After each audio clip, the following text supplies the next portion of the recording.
41-41 आयत में सूरतुल बकरा जो कि सेकंड सूरत है, जो किताब मैंने अपने रसूल मोहम्मद अरबी पर नाजिल की है, जो तुम्हारी किताब तुरेत को सच्चा कहती है, उस पर ईमान लाओ और उससे मुनकिर अव्वल ना बनो। मेरी आयतों में तहरीफ करके उनके बदले थोड़ी सी कीमत यानी दुनियावी मुनाफत हासिल ना करो और मुझसे खौफ रखो। यानी कि मेरी आयतों यानी कि तौरात पर ईमान लाओ, और जो मैंने किताब यानी ये कुरान जो नाजिल किया है, ये तस्दीक कर रहा है कि तौरात जो है, अंजील जो है, वो सच्ची किताबें हैं, इनमें जो है कुफर नहीं है। और फिर 44 आयत में लिखा है कि तुम किताब खुदा भी पढ़ते हो, क्या तुम नहीं समझते? ये अहले किताब के लिए लिखा है कि तुम किताब खुदा यानी कि तुरेत और अंजील पढ़ते हो। फिर अगर हम 62वीं और 63वीं आयत में सूरतुल बकरा में जाएं तो वहां पर लिखा है कि जो लोग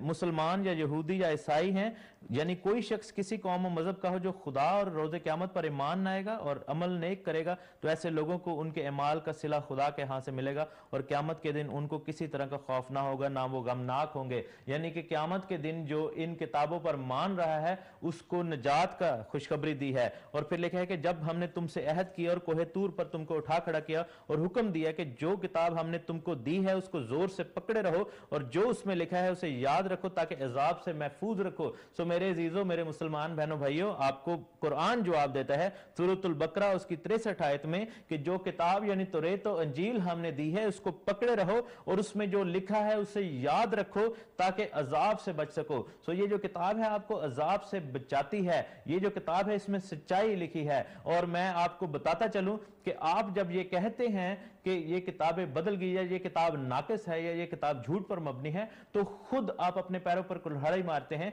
क्योंकि इसमें से अजाब से बचने का रास्ता है। और कुरान ने खुद कहा है कि अगर ये बात तुम नहीं समझ सकते तो अहले किताब से पूछो, क्योंकि ये जो कुरान है इसकी सिर्फ 6666 आयतें हैं और जो बाइबल मुकद्दस है इसमें 32,000 आयतें हैं। यानी कि ये कुरान से 5 गुना ज्यादा बड़ी किताब है, क्योंकि इसमें तुरेत भी है, सहाइफ अंबिया भी हैं, जबूर भी हैं, अनाजील भी हैं। ये वो किताबें हैं जो कि सब मिलकर बाइबल बनाती हैं। सो आपका ईमान जो है वो तब तक पूरा नहीं होता जब तक आप बाइबल पर पूरा ईमान लेकर ना आ जाएं। और सूरतुल बकरा उसकी दूसरे बाब यानी सेकंड चैप्टर उसकी 85 वर्स में अगर हम जाएं तो फिर लिखा है,